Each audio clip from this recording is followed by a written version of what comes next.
All right, old school NBA fans, self-research NBA facts. Got another video for you. As always, thanks to anybody who watches my videos, subscribes to my channel. I really appreciate it. I want to give a special thanks to Gundamu ON3PJ. Thank you very much for the super thanks. Much appreciated. And also, I want to give a special thanks to Lee Corda. Thank you very much, my man, for the PayPal payment. That's awesome. I don't get very many of those at all, and I really appreciate your support from down under Australia very much. My comment of the day comes from Code of Conduct 7. I thought he had a great one. And again, every single day, Thursday, 5, 6, 7, 8. I mean, there's so many to choose from. I try not to give the same people, too close together, whatever, but a lot of the same people are leaving great comments. But Code of Conduct 7 says, I never thought I would live to see the day Michael Jordan, the basketball player, gets bashed like this. This is my biggest issue with LeBron fans. All of this comes from him and his team, all of it. Jordan never publicly praising him, never taking him under his wing, choosing Kobe over him. LeBron has a real angry stepchild energy of hatred for Jordan. That's why I understand why a lot of guys can't stand him. He's very petty and childish. Absolutely. We all see this. We know how petty LeBron is. Now, Michael Jordan was petty on the basketball court, but LeBron James is petty in real life. His need for praise, for constant reassurance, he's so insecure. It's like, dude, you were named to the top 75 team. That's not enough. Nope. Being called an all-time great. Nope. A lot of publications, very falsely, putting you up as high as number 2, even number 1, some of them. But he needs a majority of people to say, I'm the greatest. He's tried every trick in the book. Absolutely. The media minions. He's tried it by playing for 23 years now, stacking up stats. Oh, that'll do it. Stacking the deck with super teams, playing in the weakest conference. But he just could never catch Michael Jordan.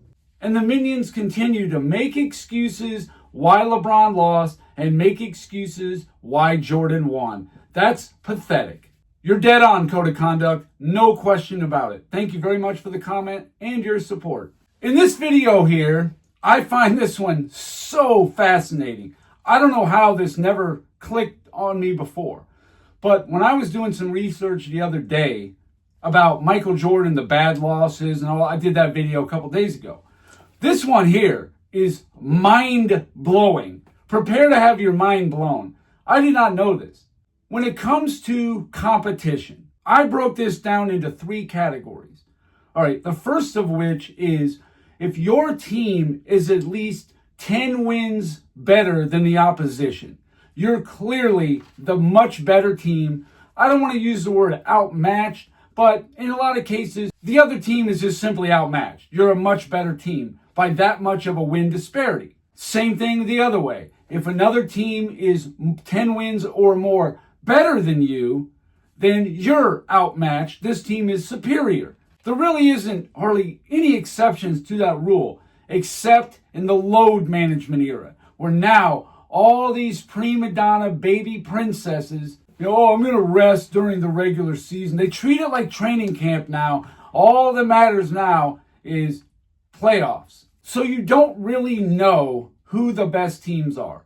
It has gotten better lately once the league changed it to like 65 games to be eligible for awards and all that. That did get better, but even still, it's nothing like it used to be, where it was a badge of honor to play at least 80 games, if not all 82. Well, this is astonishing. It really is. So I'm going to run through my top 25 players, and I'm going to show you how each one did in these 3 scenarios. When you get to the end of it, mind is going to go boom. I mean, this is something else. All right, Elgin Baylor. When he had a team that was 10 wins or more, which he didn't very often, he was 3-0. When he was on a team that was 10 wins worse than the opposition, 1-3, which is to be expected. You're going to have a losing record. Practically everybody had a losing record in this scenario. I think the one win that Baylor did have, though, was his rookie year, when they were on a 33-win Lakers team and they upset the defending champion Hawks in the West Finals. That was the biggest win of his career, bar none. And then a 0-9 with win differential. Either way, either you're 9 wins better or the other team is 9 wins better. Either way, 0-9. Kevin Durant, 9-0 when his team was 10 wins better. That's going to be a common theme. Most players are either undefeated or close to it when you're that much better than the other team. Understandable. When he was 10 wins worse, 1-1. I know the one win he had was against San Antonio in 2016, clearly his most impressive win of his career. And then when it's only a 9-win either way, Durant's only 12-9. That is not that impressive at all. So unless he's got this overwhelming better team with the 9-0 record, he's 13-10 otherwise. Not really that impressive. Big reason why I tell people to calm down about Kevin Durant. And this is 10 series he played with Golden State. Just saying. Bob Pettit, 3-1 plus 10 wins or more. 0-2, less than 10 wins or more. And 5-5, 0-9, which is okay, but again, understandable. You're playing the Lakers, you're playing the Celtics every year. Giannis Antetokounmpo, when he's plus 10, 3-2. He's got a couple upsets in there. When he's 10 wins worse than the opposition, he's 0-1. And then 0-9, 5-5. Not really that great. Giannis overall is 500 in the playoffs. Nothing great at all. Nikola Jokic, when he's 10 wins or better, 3-0. When he's at a disadvantage of 10 wins or more, he's 0-1. And then 0-9, 7-5. It's okay, but he definitely is going to need to step it up if he's really going to make a push for like a top 10 all-time player. David Robinson, when he gets 10 wins or more, 12-2. When he's 10-win disadvantage, he's 0-1. But 0-9, only 5-8. Not really that great. Always what's going to hold David Robinson back from being in that upper echelon. He definitely had shots at making the finals, maybe even a championship like in 95. I absolutely think San Antonio could have beat Orlando in 1995. We'll never know, but there was a shot right there. Kevin Garnett, 4-0 when he's got the 10-win advantage. 1-6 when he's at a 10-win or more disadvantage. 8-7 when it's 0-9. It's okay. Karl Malone, 8-1 when you give him a 10-win advantage or more. 0-3, 10-win disadvantage. Both those numbers are fine. They're good. But 0-9 win differential, 11-15. Again, that's always going to hurt Malone too. Oscar Robertson, 5-1 when he's at a 10-win advantage. The one loss coming against Golden State in 1973. 0-2 when he's 10-win disadvantage. 3-5, 0-9 win differential. Moses Malone, 3-1, 10-win advantage. 2-5, a 10-win or more disadvantage. Two of those were very nice wins in 1981, where he beat the Lakers and he beat San Antonio. Those were nice wins on a 40-win team. 5-5, though, 0-9 win differential, which is just not really that great. Jerry West, 10-win or more advantage, 5-0. 10-win or more disadvantage, 0-3. 0-9 win differential, 10-8. Steph Curry, one of the perennial winners. He had the super team for, about 2.5 years, like I said.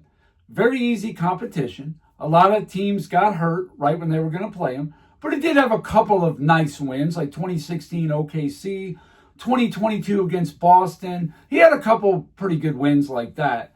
That's about it, though. I'm not really impressed with much else. I mean, I guess the 2017 against Cleveland, but you were on such a great team. So, I don't know. I don't really have much to say about Curry beating quality teams. Not much. Maybe Houston in 2015? I don't know. When I go through and look at Curry, it just doesn't jump out at me like other players do. And people got the nerve to talk about Michael Jordan's competition, but they want to put Steph Curry in the top 10 or top 5? That's a real laugher. George Mikan, obviously we know, one of the great perennial winners of all time. He's going to be right up at the top, besting almost everybody. 6-0, 10 wins or better. He never had a 10-win disadvantage. 11-2, 0-9. That's a really nice record, 11-2. All right, my top 12. Dr. J, when you give him a 10 win or better team. He's 10-2. Only once was he at a 10 win disadvantage, 0-1, and 0-9 he was 15-9. Overall, that's pretty good. I think the 0-9 could be a little better, but overall, those are good numbers. LeBron James, what he does best, maybe the GOAT, beating up on bad teams. He is amazing at it. 13-0. You give him 10 wins or better, it's over. But when he's disadvantaged by 10 wins, he's 1-6. The one win coming, obviously, 2016 finals. And then in 0-9 win differential, 27-7. That's a pretty good record. But we're now getting into the big dogs. Shaquille O'Neal, you give him 10 wins or more, he's 14-2. He was only twice at a 10 win disadvantage. One of those off the top of my head was the 96 Eastern Conference Finals. The Bulls swept him. But he also has a win versus somebody who was 10 wins or better, and I can't think of it off the top of my head. 0-9 win differential, Shaq is 17-9. Tim Duncan, 16-2 when you give him 10 wins or better.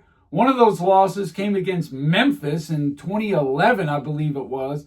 That was a 16-win differential. Might even have been 17-win differential. And the other one would have been his last year against OKC. He never was at a 10-win disadvantage. 0-9, 19-11. Now I know he played a lot of Dallas, Lakers, teams like that he won some, lost some. Wilt Chamberlain, you give him 10 wins or better, he's 7-0. But when he's at a 10-win disadvantage, 0-6. 0-9 win differential, 11-5. Actually, those numbers aren't bad at all. They're pretty good. Hakeem Olajuwon. This one always kills me. You give Olajuwon 10 wins or better, he's 4-0.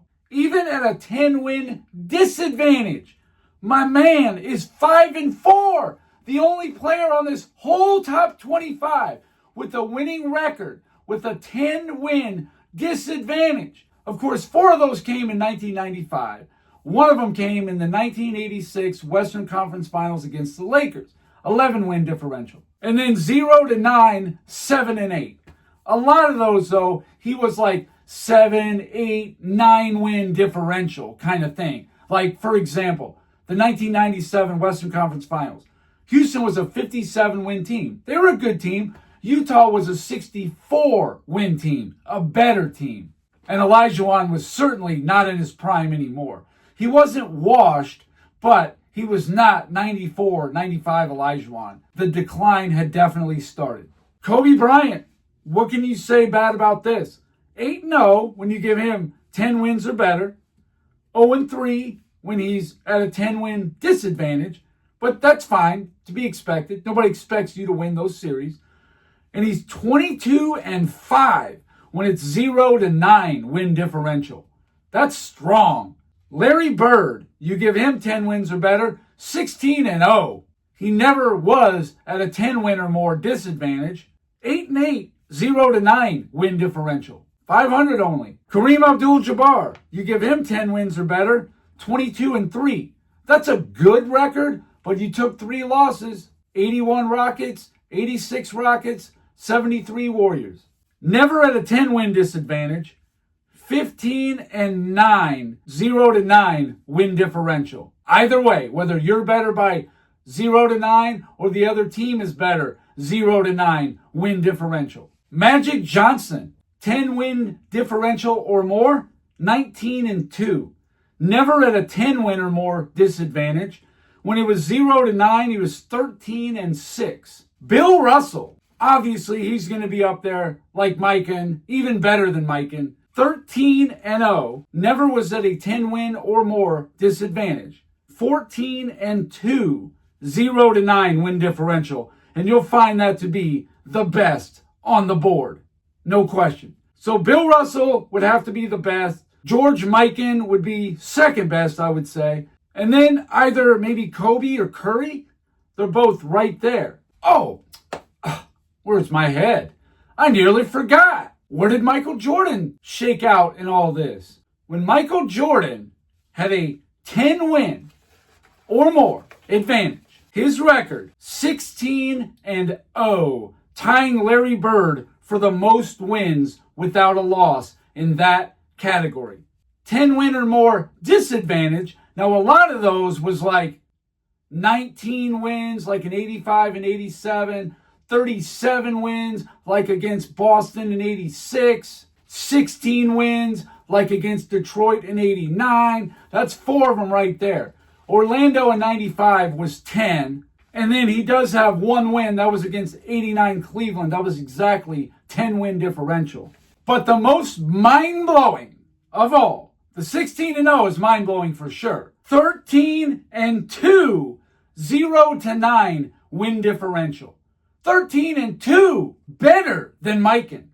1 win less than Russell, with the only 2 losses coming against the 1988 and 1990 Detroit Pistons. That's it. 15 of his 37 series was between 0-9 win differential against his playoff opponent. He only lost 2 of those 15. Unless your name is Bill Russell, you're not on that level. And Bill Russell never knew what it felt like to be 10 wins under his opponent. In fact, the biggest disparity he ever played against, now he had some decent disparities like the 67 76ers. That's the one loss of, I believe that one was 7 wins, a 68-win team against a 61-win team. 1969, he put away a couple 55-win teams when he was only on a 48-win team. So it's not like Russell always had the advantage. In fact, he played one series in 66, 1 in 67, 1 in 68, and 3 in 69, with the other team having the better record. And he won 5 out of 6. That's insane. Almost as impressive as the Rockets in 95. Almost. When I ran these numbers, I couldn't believe it. This is mind-blowing stuff. And this is a direct correlation with however strong the league is, how far the win and talent disparity is, how good did your team do, and Michael Jordan, in my mind, did the best. The only players to maintain a 16-win plus 10 without a loss was Larry Bird and Michael Jordan. They tied. The only player with a winning record when you're at a 10-win or more disadvantage was Olajuwon, so he takes that column. And then in the 0-9 win differential, Russell was 14-2, so he's just ahead of Jordan. But overall, all things considered, I think Michael Jordan has the best showing here. Because unless he was completely outmatched by 10-win or more team, 29-2, that is mind-blowing. Bill Russell is 27-2 in that scenario.